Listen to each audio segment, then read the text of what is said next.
To introduce everyone who's on the panel here. So starting immediately to my right is Sumana, Nallapati, is the Secretary of Technology and CIO. We have Stephanie Copeland, the Executive Director of the Office of Economic Development and International Trade. And then next to her, we have Michael Lewis, who's the Deputy Executive Director of the Department of Transportation. And then finally, to my far right is Halter, who is the Executive Director of the Department of Local Affairs. And what we're going to do is each of us are going to talk for maybe 3 or 5 minutes, share with you some perspective on broadband. And then we're going to open up to questions, because I think the real fun about this session will be the Q&A that we're going to have with the group. Now, I'm new to the job. I've been in this job for all of 60 days, so I'm sure all of you have an expectation to have all this wonderful insight about broadband in Colorado. What I will tell you is that I joined this governor's office and took on this role because of the passion that I saw with the governor and many of his cabinet members around this issue. And in being here today, interacting with many of you, I also see all of the passion that's coming from communities across the state trying to address this issue. I think all of you really do understand how important broadband is. And oddly, one of the things that I've observed is, and I know this might come as a little strange to some of you, I think Senate Bill 152 in some ways is actually a good thing.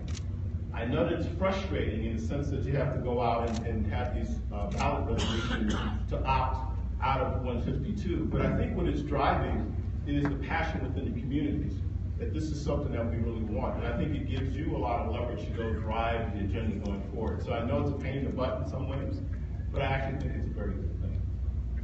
The only thing I would say about broadband from my perspective is it's just the next level of infrastructure investment that I think the United States needs to make.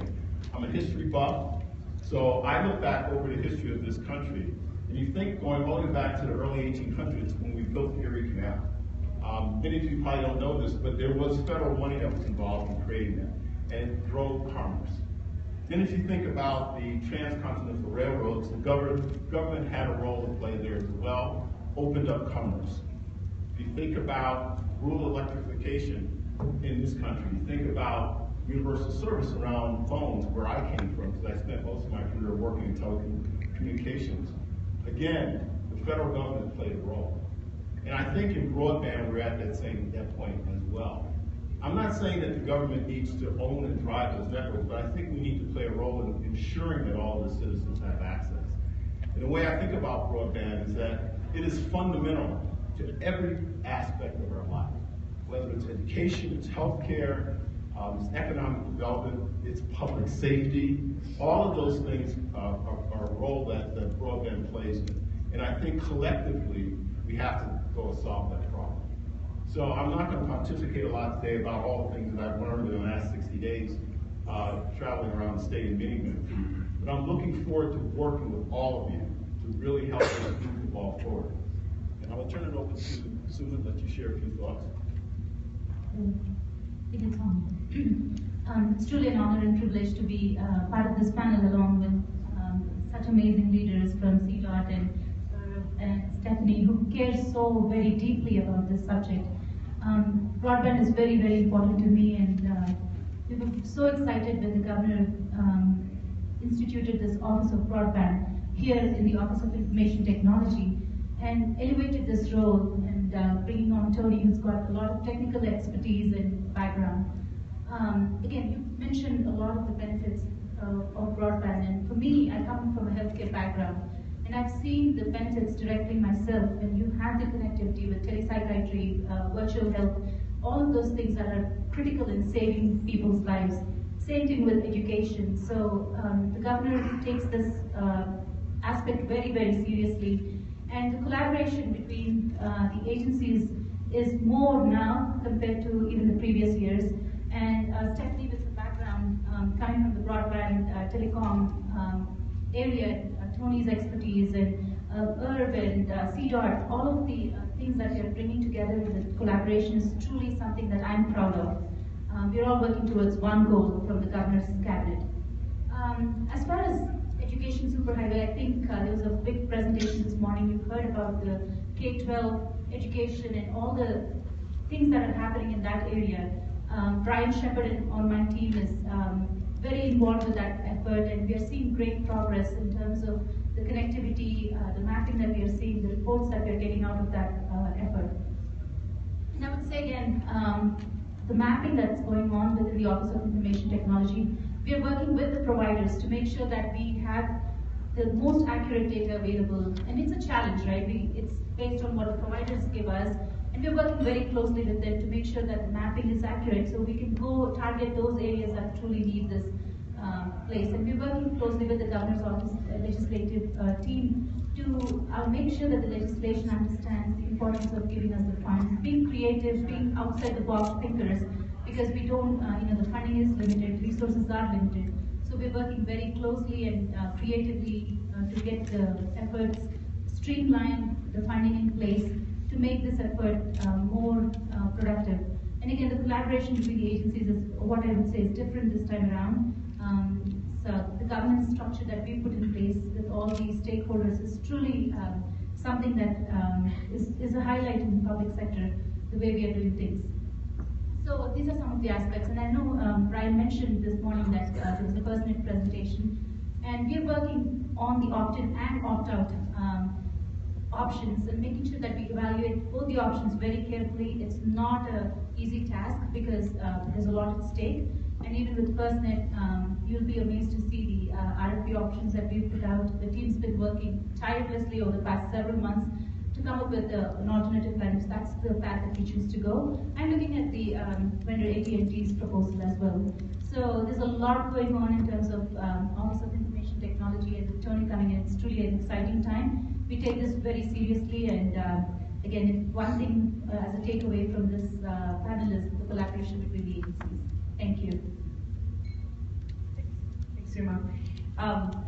Economic development is something that is a little bit amorphous, right? I mean, everything you talk about, whether or not you can have a vibrant economy, there are so many dependencies that exist. You have to have roads, so please keep going.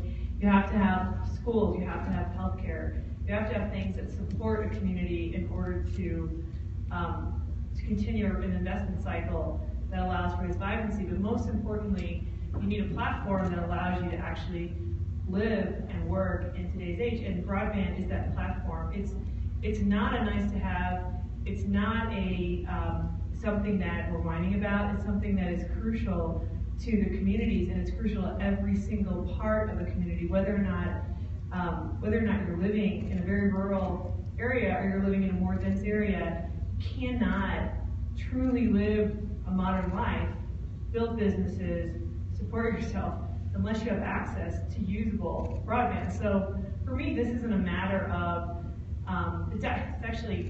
it's a really frustrating matter. I was talking to a friend of mine today who reminded me that I've only been on the job for 4 months and I'm already completely frustrated and feeling, and feeling like this just isn't moving fast enough. It just isn't going fast enough. There are 3 things I would say is we've got to get solutions that work for us immediately. So time is of the essence. The second thing is we cannot look to purely public funding to solve this problem, because it won't sustain the issue. And the third thing is we have to start really creatively digging into ways to solve this issue, both through things that we're learning here and from each other. I just came from a session from a gentleman that was recently with the FCC, who I think he solved our entire problem. I'm in on that, but it's those types of learnings that can trigger movement that create a lot of momentum around this, and we cannot depend on the incumbent providers to do things that are illogical for themselves. We cannot pretend that they are in it for charity. They are certainly part of the communities. They're for-profit businesses, so we cannot be frustrated when they don't do things that don't make sense for themselves and or don't create an equal playing field. So I really do believe more than ever, given the communities that I've visited throughout Colorado so far, and the people that I know in this room, is that we have the resources to make a big difference. We're going to have to really take ownership and control of those outcomes, leverage every bit of resource we have, and ensure that we aren't, again, I think the way he said it was waiting for Harry Potter, waiting for Superman. We are we've got to really forge our own destiny with the help of everyone in this room. So my sentiment is time is of the essence. Cannot wait for core public support. We'll be waiting too long. And thirdly, we've got to learn and build from each other and make sure that we are being as transparent as we possibly can in order to create solutions that work for every community. Thanks, Stephanie. Again, my name is Mike Lewis. I'm the Deputy Executive Director at CDOT, the Chief Operating Officer. I've got to say, I've never been on a panel with more comfortable chairs. It's a good thing you turned the lights on because I saw her dropping on. Well, this guy's sitting over here. Where's that joke? So I'm gonna. The lights are on. Okay, cool. With our cameras so I'm going to talk about 3 aspects that DOTs play in this realm. And I've only been in Colorado for 2 years, but I've been in this gig for 32. 7 of which was the director of the Rhode Island DOT, and prior to that, 23 years in Massachusetts. I remember back in the day when this became a thing. It was in the early 2000s when Level 3, and Quest were all fighting it out for who could build networks across the world, really, in our own country. And it was rushed to get into the infrastructure. And that traditional role that the departments of transportation played were owners of rights of way. It was the network existed. That was the obvious way to get broadband connected to most major destinations using DOT rights of way. And that remains the case. I mean, we're all across the country and all across Colorado. We have a network, an existing network of right of way to link up populated areas. So that will always be the case. I mean, we're the obvious player to go to look for access to make these connections, at least on the major trunks. So we want to continue to be that partner in that, and we will always provide that opportunity. The second aspect that DOTs are involved with is that we are users ourselves, and we are becoming much greater users of broadband and other communication links because transportation is becoming a much more information technology focused service than it has historically. Historically, over the last 50 years, half of the last decade, it was about building infrastructure, it was about civil engineering, it was about steel and concrete, it was about paving roads and providing that service. But that's changing to a great degree, and it has over the last 10 or 15 years, and it is going to accelerate as we move forward, so that how we're going to get more efficiency out of our road systems is through technology and through vehicle-to-vehicle communication, vehicle-to-infrastructure communication, so that we can take the data that all of our little probes are gathering as they move around the state and the country, get that data and use it for the benefit of all those users. So we can turn that data into information, turn that information into products, turn that information into services, so that we can get better efficiency out of our systems.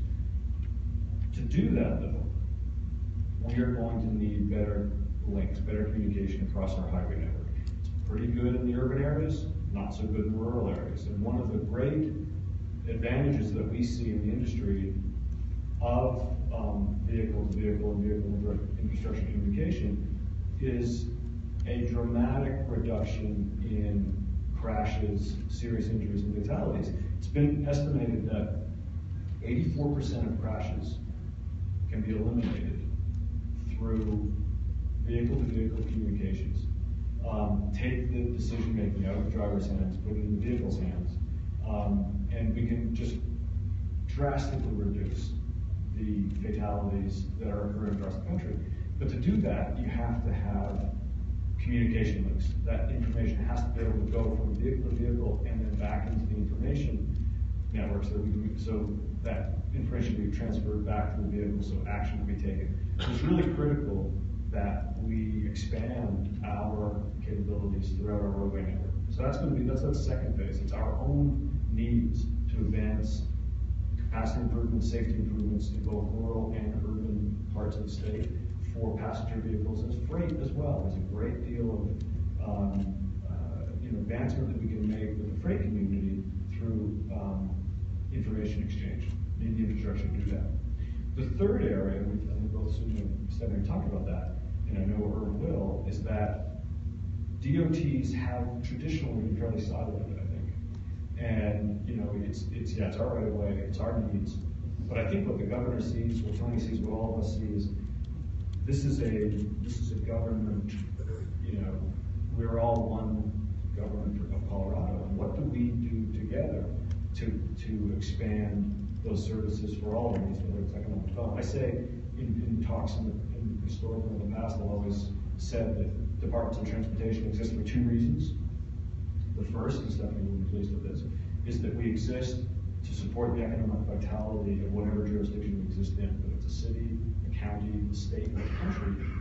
That's our number one goal, is to support the economic vitality of that location. The second reason we exist is to support the quality of life of the people who live there. And I think that, you know, this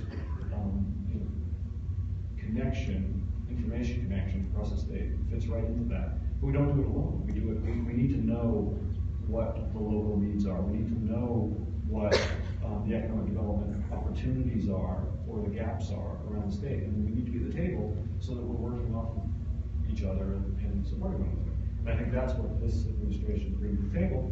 It is frustrating. There are rules that we have to play by. There are there are statutes that we have to play by. But I think the more that we work together to identify where the opportunities are, where some of your challenges are, it's not, it's sort of the value of Tony, it's one-stop shopping. Here's an opportunity, get us all together, what can we each bring to the table, how do we solve that problem collectively? So I think it's a real opportunity. I think we're on the cusp of that.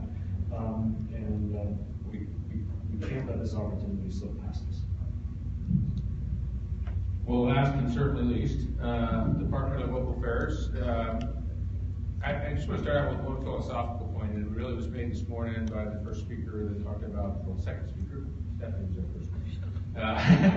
But our second speaker talking about their experiences in Chattanooga. And if you listen carefully, the first thing he said, hey, the reason we're on this road, the reason Chattanooga has changed is because we have leadership in the city council, the mayor, the local community, everybody got together and he made this a priority.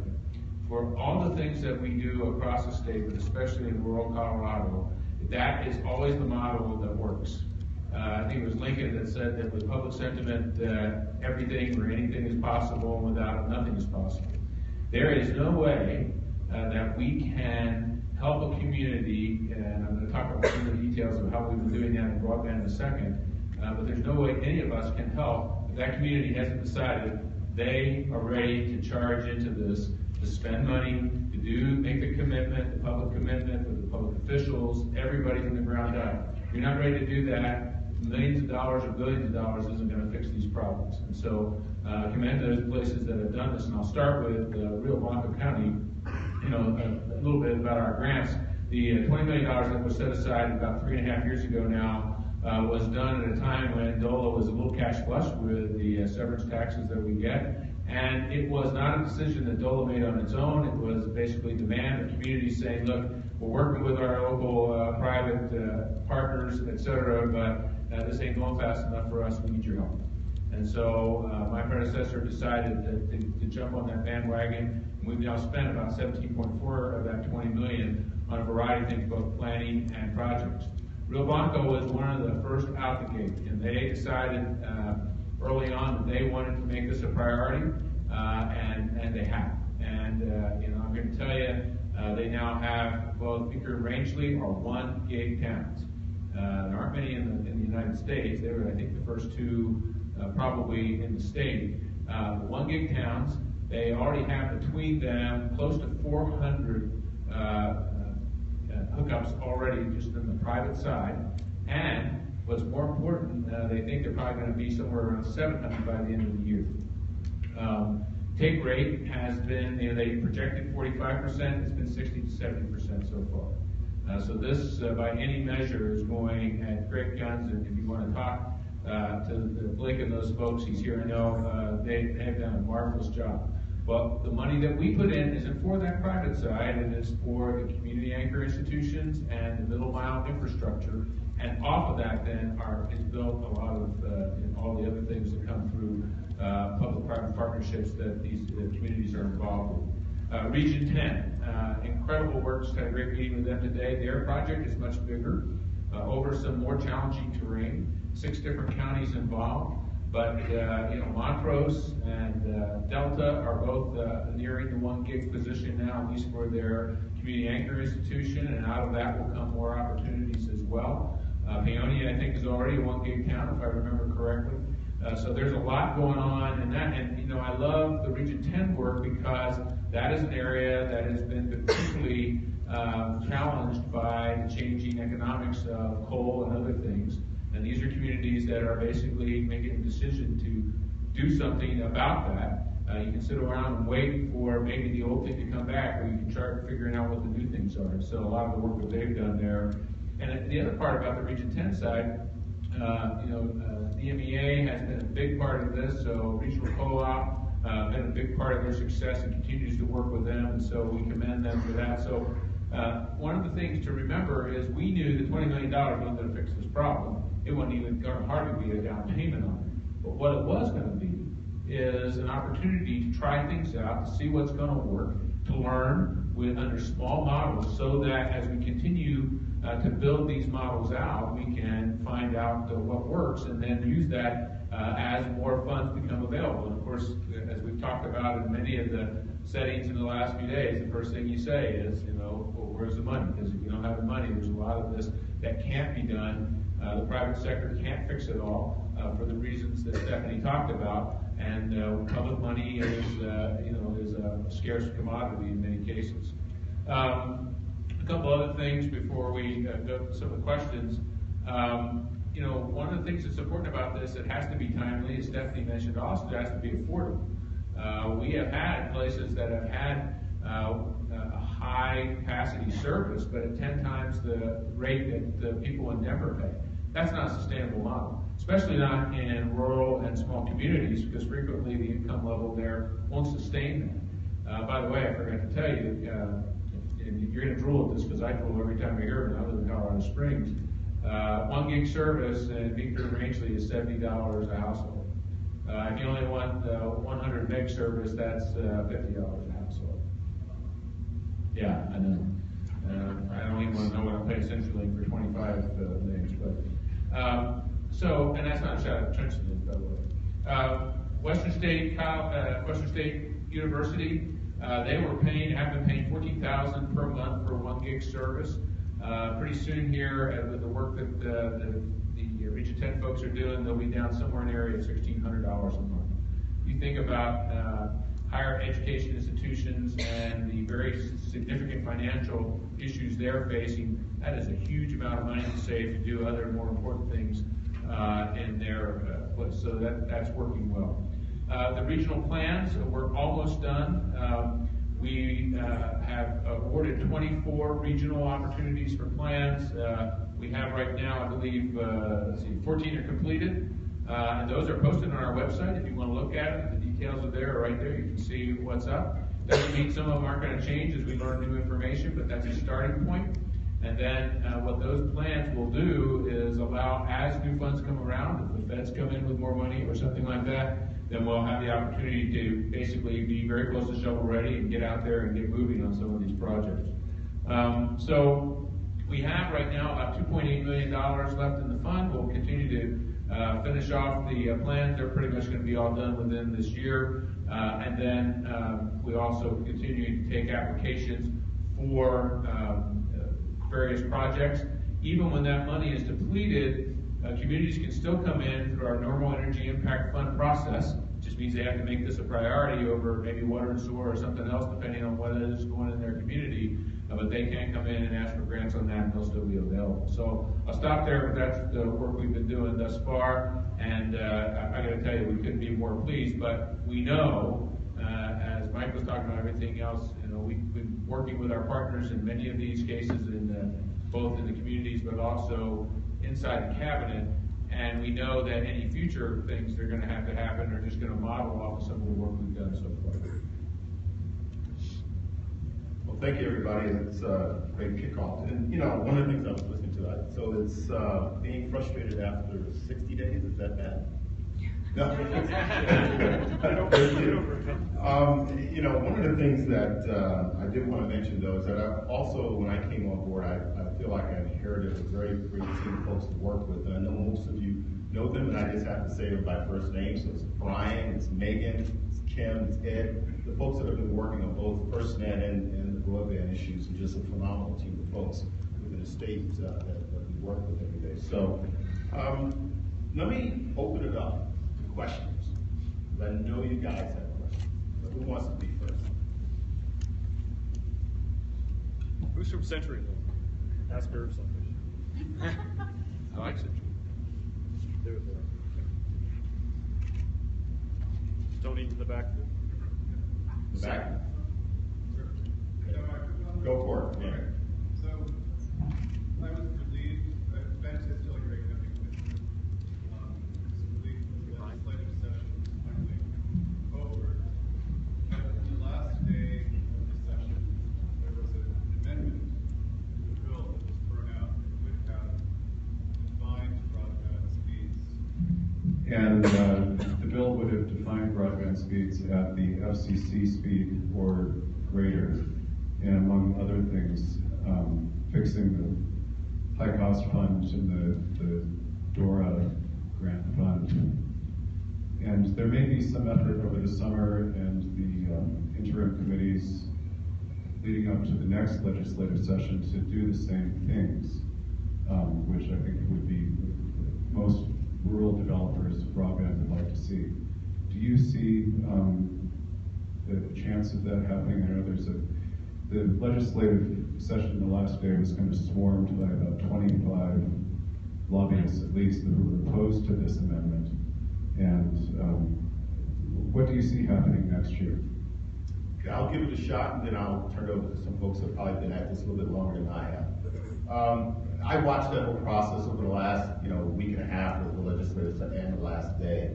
And without getting into all the specifics, I think one of the things I'd like to see us try to do is over the course of the summer, as we get ready for the next session, to really work with the legislators, various stakeholders involved, to see if we can really do a better job of educating people what we're trying to accomplish here. And I agree with you, there's a lot of lobbying that goes on.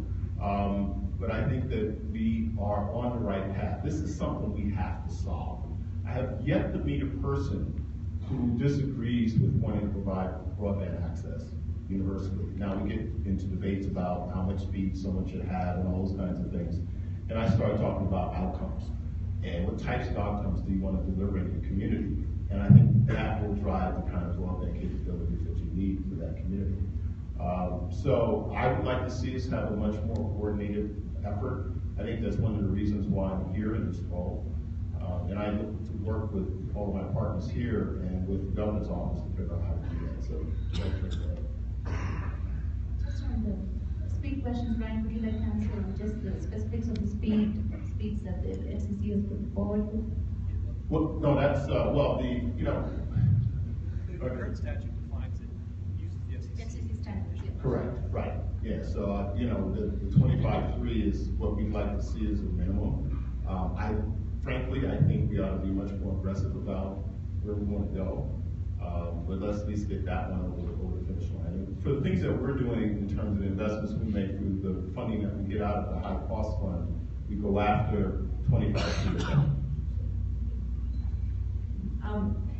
Just back to the legislation that was really put through the very last few days of the session, there's three things that became very apparent.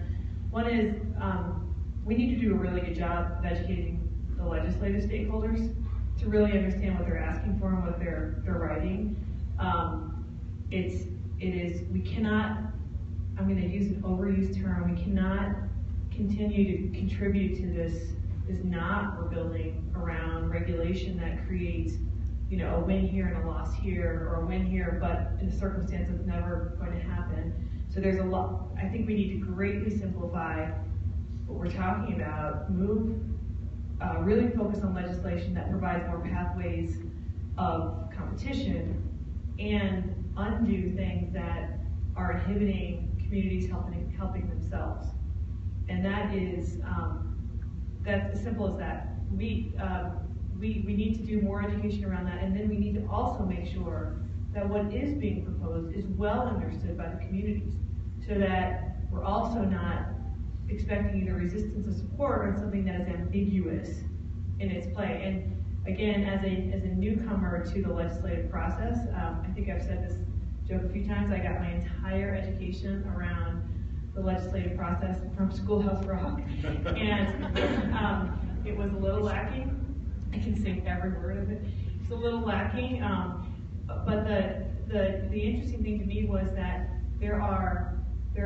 there's so many opportunities to create confusion that it's surprising to me that actually anything moves through. And so we have to do a very good job of creating complete transparency. So people understand what they're supporting and what they're not, and we understand all of the unintended consequences of anything that we're putting forward.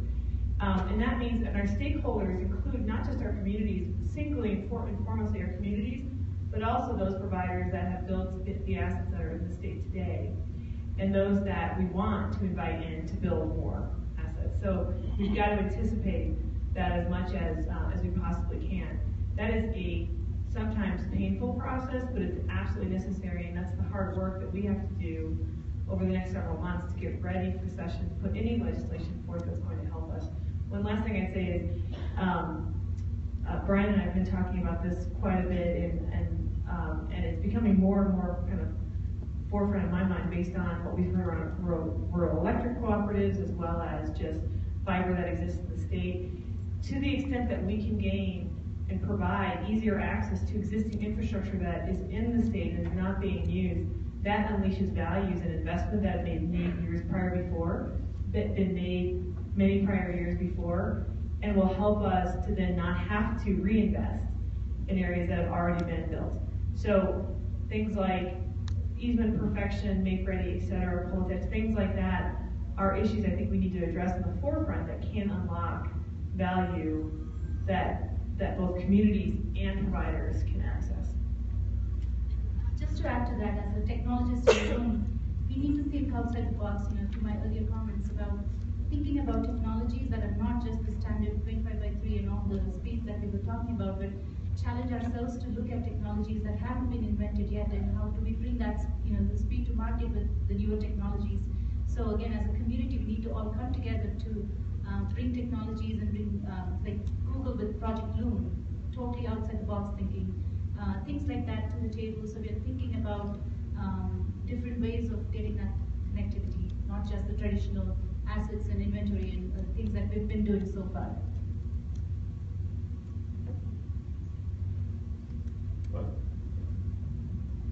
Drew Davis from Larkin County, Colorado. Thank you for being here today and your succinct comments about what your thoughts are. Earlier, the panel made a comment about we shouldn't expect incumbent service providers, for-profit companies to make investments where it doesn't make financial sense for them to do that, and that isn't a true business statement. My concern is that we see incumbent service providers using their place in the regulatory environment to block local innovation and to bring higher speed internet, higher speed connectivity because they have rights of first refusal. Does the panel have any suggestions about how we might move beyond this to be able to allow local innovation without being blocked by incumbent service providers? I'm going to take a shot at this, which is a very naive response, and I'll let everybody else correct me on this. I think as long as, and this happens everywhere, we see it on the news, we see it in everyday life, as long as if there's a win-lose approach to a problem, chances are everybody, we're not going to get anywhere. I think what we're trying to do is advocate for win-wins. There's not a windfall to anybody. There's a benefit to everybody. There's a recognition that businesses have a business model that they need to meet. Otherwise, they're not going to be in business for very long. But that there's a cooperative approach to solving those problems, we're much better, more likely to achieve success. If any of the parties, whether it's the government party or private party, local party, if there's too much of self-interest, then I think the results will be you're not going to get anywhere. And I think that's sort of my intro. Let me just comment on that.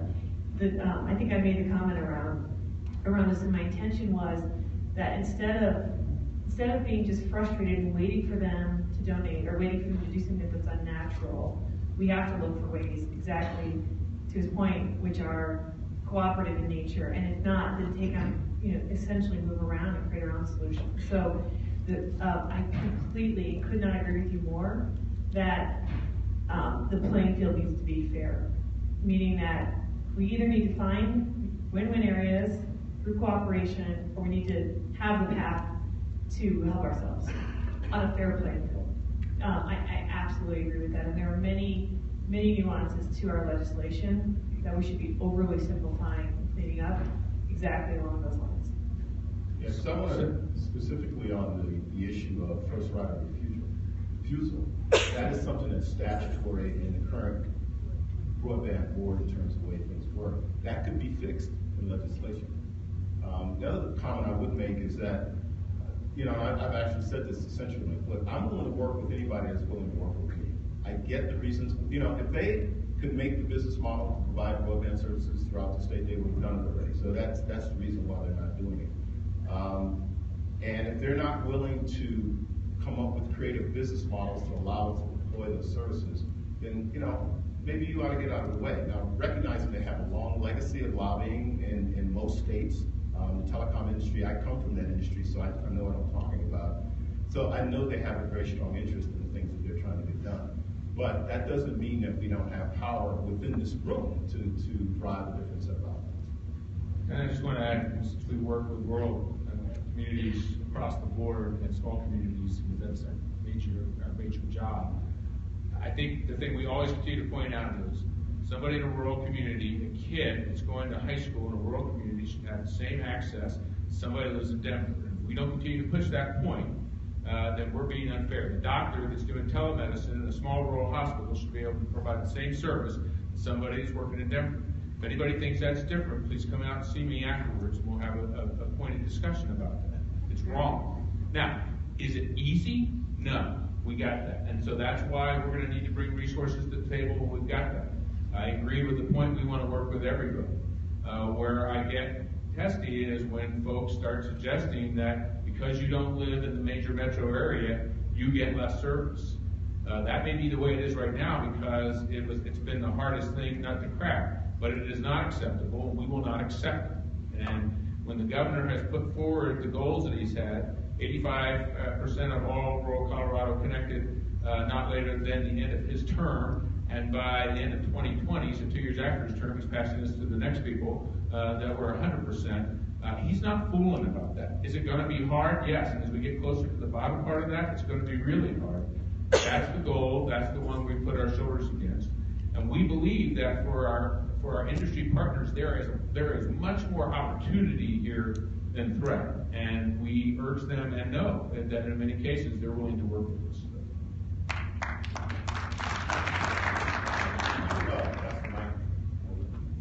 Wants to keep it. Thank you.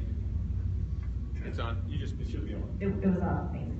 I'm Lori Shore with Vantage Point Solutions, and I have a question regarding the $2.8 million in remaining DOLA funds. We were told that those funds were frozen, and you had said that you were still accepting applications, and so I just wanted to see if you could clarify exactly what the status is of those funds and how they're going to be distributed. Yeah, and it's actually, I misspoke, it's 2.6 million, but yes, they are not frozen now. So at the about a month before the end of the session, what we call it frozen, but it was restricted funds, and this is for a whole bunch of variety of stuff that we don't have to get into here. The JVC had the right to unrestrict them, and they did. And so that was a whole bunch of money, both for us and DNR, but embedded in that was the $2.6 million. So we, during the little desert that we had there, we continued to take applications because we still had some money available. Greg Winkler is the guy that helps manage this for us. He's the regional manager, but he's also our head guy on the broadband issues. But now we've opened back up. Now 2.6 million can get burned pretty quickly, but we're ready to put that out there. And again, even when that's finished, people could still apply, but it would be through the normal energy impact fund. And if the project competes well, then it'll be funded. So. In addition, we have 9.45 million that was transferred out of the high-cost support mechanism to broadband fund. That's for last mile implementation. So we'll be starting that process as well.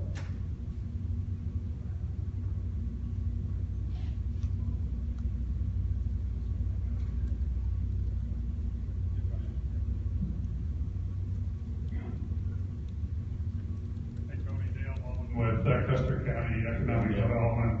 Had the honor of meeting you here a month or so ago when you first came on board.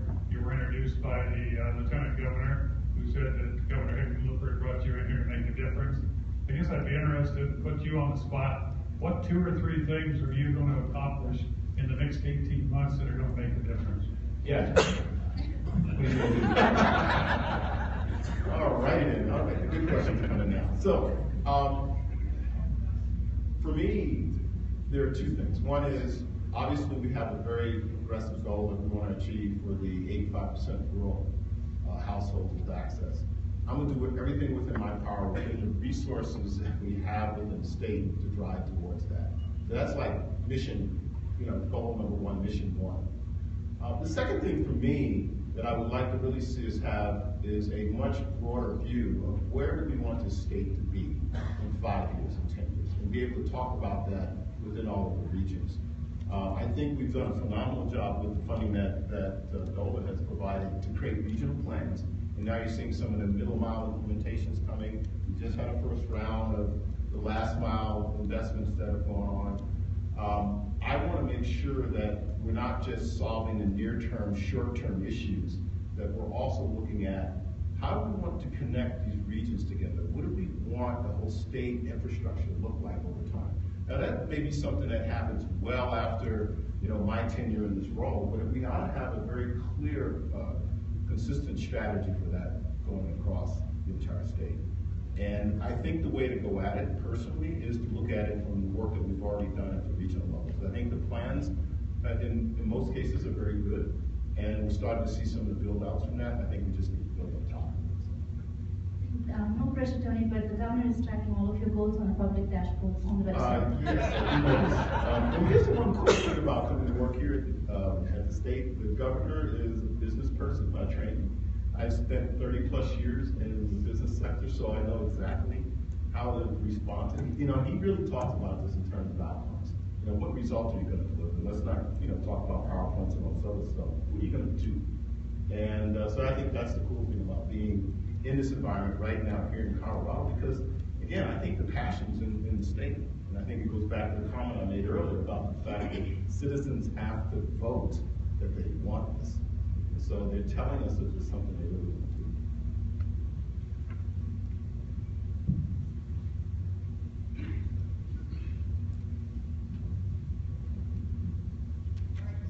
So Wendell Breyer from JP County. This is directed at Stephanie, but how are you going to align the economic development goals with those from OIT? I know you've got some initiatives that have come out of the Office of Economic Development, but how do you see that aligning with the goal that OIT has?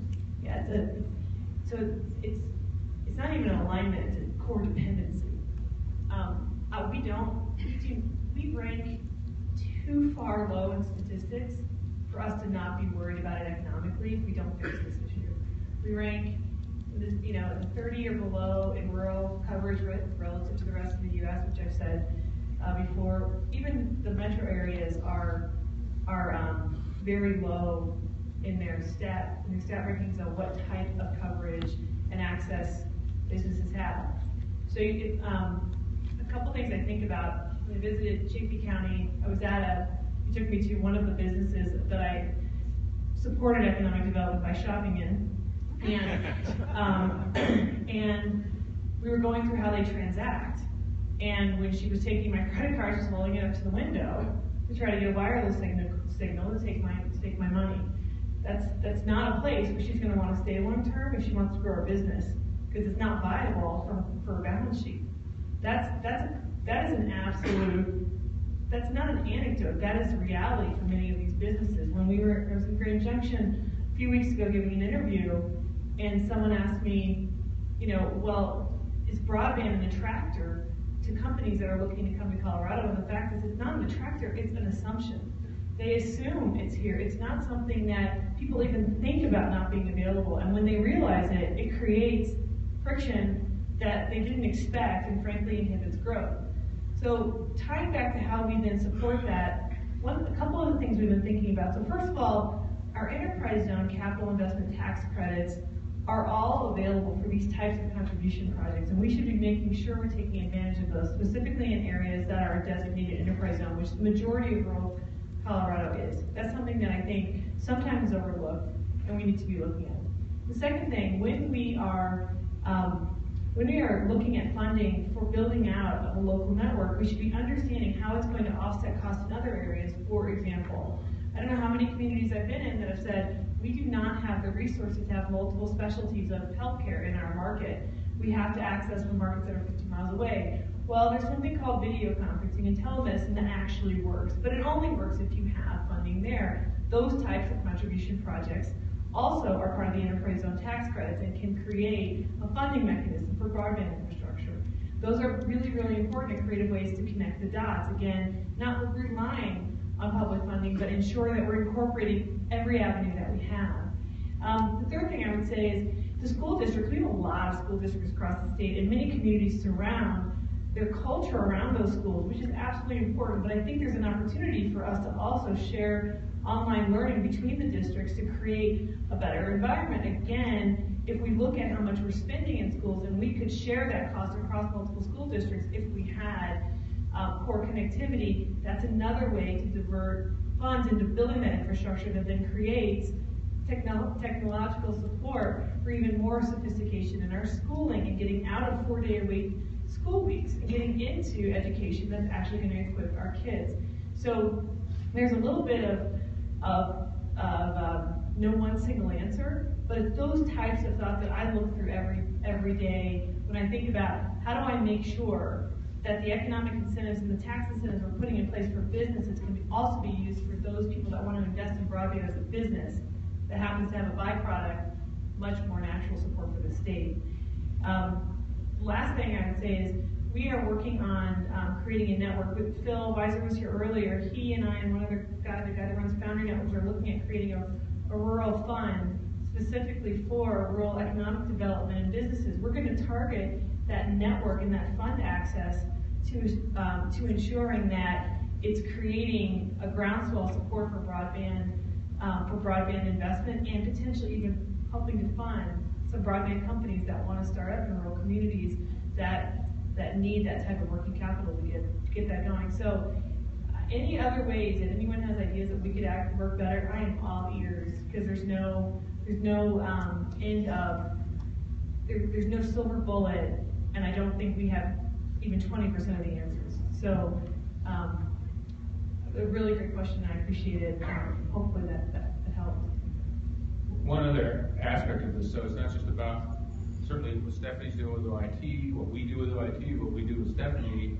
We just had some meetings recently. We've always had a very tightly coupled relationship with OEDIT because of a long history for 20 years. In fact, they were born of us a long time ago, but they've grown up, and so they're their own thing, and they're great things. But one of the things that I was talking again to the folks in Rio Blanco County, I said, okay, so you're hearing about new business possibilities, and they are. I won't talk about them specifically because they're still too nascent, but folks are starting to call. It's news that they have the 1 gig service in 2 towns. I think to get back to the historical analogy, I think it was Benjamin Franklin who was asked at the end of the signing of the Declaration of Independence, what good is this? And he said, what's good is a newborn baby. We have to watch now, because it takes a while. Economic development, as you all painfully know, is that you do something today and something great happens tomorrow. It doesn't work that way. But we've done some great things, and I mean we collectively. And the places where we're really starting to take off with this technology, now we need to start measuring, okay, job growth, new business licenses, new businesses, et cetera, and see what's happening. Similarly, we need to continue to watch the places that are lagging, because we already know that there are pockets where places where companies have actually pulled out, because if you don't have a high-speed connection, you actually can't be a business anymore. I mean, it's just pretty much the way the world is now. So I think that's the other part, is the metrics start to measure that, because then we can say, look, this kind of investment caused this action to happen, caused jobs, caused economic prosperity. I forgot one more thing. We are getting ready to apply for a grant. It's around $1 million that will be used, be given to communities that have created very vibrant and deep networks to help them market themselves as a gigabit city or a modern, a digitized city, something that will help underpin the fact that there's not a trade-off for living in a rural community for access to technology. So as we will be using that for those communities and be giving that to them to help promote those communities as far as new business starts are concerned and business recruitment and relocation. So one other thing in support of really, making sure the networks are put to work. We have time for probably one more question. Chris Kennedy, Region 10. First of all, thank you all for being here at the conference. I think for everybody in the room, the ability to network and talk to you all one-on-one and talk about some concerns we have is certainly very well appreciated. And for me personally, I appreciate all of your efforts in being available, making yourselves accessible, not just at Mount Connect, but Tony and Stephanie, as you to come new to your positions, you make the rounds and you're being involved in the community. So I want to really tip my hat to you for that. Comment and then kind of a little bit of a question that is a little bit outside broadband. We hear a lot in the news about the economic success of Colorado as a whole, unemployment rates getting to this 2% number, and it's great that we celebrate those successes. But I think for many of the communities represented in this room, the economic divide is real and it's palpable, and it's certainly things that we've been talking about, where, whether it's Mason County or Garfield or others, where those unemployment rates are still north of 4, sometimes 5%, and they're not reaping the benefits of that. Everybody in this room, I know, it feels that broadband is one of the key components to starting to bridge that divide. But I'm also interested in what are the other components that the DOLA, OEDIT, and the departments, the cabinet that you represent are using to tie all of those incentives together in order to create economic development opportunities that may not necessarily be relying on broadband, but where broadband is still a key component. I'll start. One of the things first. So my theory of the case is, we are growing by close to 100,000 people a year. Stephanie knows we talked about that. We, as a state, now that about 30% of that is just more babies than people who die, but the rest of it is folks that are moving here. And the folks that move here, 85% of them move to the Front Range. My goal, if it's 20 years from now and I'm still alive, is to look back and say, okay, we got that to maybe 75% moving to the Front Range, or maybe 70%. But what is on this, on that side, this side of the hump? Can we kind of get some other things to move that way? I say that because, so for all our investments, and whether it's on the Eastern Plains or other places, the thing we're really looking at, we've spent $1 billion in the last 8 years, one with a B, $1 billion of severance and FML money across the state. 30% of that as direct distribution, the rest of it through grants. And the whole idea behind that is to keep communities stable, in their basic infrastructure, water, sewer, roads, and I now believe broadband to the extent that we can, and then to put them on a path where they are places that people want to work, live, and play. And so, again, that though always takes investment by the community. So again, it's back to you. You have to make those investments. I know it's hard. The tax base is eroded. These are not small items to you, but that's the first place you start. And the other thing that we're trying to do now, as you know, there's a big planning process. If you've ever got a DOLA grant, the first thing we do is we make you plan. And it's ugly, and it doesn't cost a lot of money, and it's not a lot of fun. But we know that making a grant isn't an event, it's a process. And we're trying to get you into a position where we know operationally and everything else, you're ready for this when it happens. We're not trying to be paternal, but we also realize that frequently for smaller communities, your capacity to deal with these things isn't like a place like Fort Collins or Colorado Springs or Denver. So we're trying to assist you with that. But as you make those investments, what we're trying to do now is match, and again, Stephanie and I have been talking about this, how do we match their process as they start doing blueprint and some other things that she'll talk about? How are we matching our process to say, okay, have you, not to make it an extra thing that you have to jump over, but have you started talking to OEDIT about what you might be doing on your economic development side? And frequently you have, but to try to formalize those things so that we're investing in places that are investing in themselves, number one, and also that places that have a plan and a future to try to get to something better as time goes on. So a couple other things I would add. What's been interesting around correlations that I just didn't know existed until I started observing. There are three areas that I've seen a lot of creating a lot of growth for communities, or a lot of change. And one of the main things rural communities have at risk is their population is aging out, and that's not a knock on an aging population because I'm part of that. But the fact is we have to, keeping families and kids in those communities to then create, then to work and live and play in those communities is a core part of any growth of a community. If you have more people moving out than you have being born, you're going to have a declining community and declining tax base. So how do you make these places people want to be? Our creative industries that are part of OEDIT have shown this phenomenal correlation between investing in creative industries and all of a sudden it's sparking all other kinds of economic transactions, both real estate transactions, hospitality transactions, and tourism transactions. So that's one tool that I would encourage all of you to leverage in your communities. How do you really exploit that in the community, whether it means more music venues, more Create for Space programs that allow for commercial artists to come into play, which has this natural magnetic effect to others. It is not a correlation that was obvious to me. When I look at the numbers, it's really, really compelling. The second thing I would say is really understand what your core industry or your core diversity of industry could be, and understand how to both exploit workforce development in those areas, as well as applying for grants that can supply kind of multiplying functions across that. I talk about the Montrose case quite a bit with Mayfly really bringing in and revitalizing an entire section of the riverfront in Montrose. Partnering with them, we're looking at putting in an entire AI makerspace and a center for development that will both support their workforce needs as well as create an opportunity for others in the community to start businesses and stay in the community, which is something that we think is vitally important. And the third thing I would say is tourism is obviously a big part of the state. On the Eastern Plains, agritourism has become something bigger and bigger. In the Western Plains, outdoor rec has really created both industry and touristic opportunities.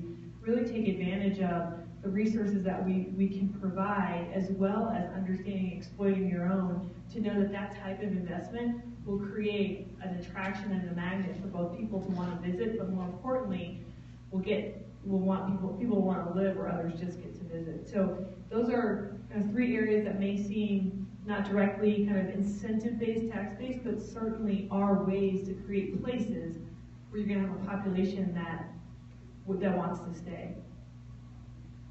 Just to add to that, from a technology perspective, we want to use technology as an equalizer, right? To Earl's point, the agencies that offer digital services, it should be the same in the Front Range as well as what we get in like Grand Junction or anywhere else. It should be that equalizer. And we are embarking on a very aggressive digital transformation strategy as the Office of Information Technology to ensure, again, these government services are available and it's easy interacting with government as easy as interacting with Amazon.com, providing that same type of experience. So all these things are the backbone of what we are trying to do in terms of making sure that the digital divide is equalized. Okay. I'm just going to have one quick word, and because I look at everything through a transportation lens, but I think about the last half of the last century, what drove the economic development of this country post-World War II was the creation and building of the interstate highway system. It connected every community in the country of 50,000 or more. That was a network of transportation. It was surface transportation that drove that economic growth. This is that network that's going to drive the growth in the 21st century. And I think we need to, as Stephanie said, we need to do a better job educating the public, educating the legislature, that we need to be thinking in those terms. And that's because if you're not connected, you're going to be left behind, just like the small town in the middle of Nebraska that is, 50 miles from Interstate 70. You dry up because you don't have that access to compete. And I think we need to be thinking about it in those terms. So again, I want to thank you all for participating today, and I know I can speak for the entire panel. We look forward to continuing to work with you, and we'll interact with you informally for the rest of the day. Thank you.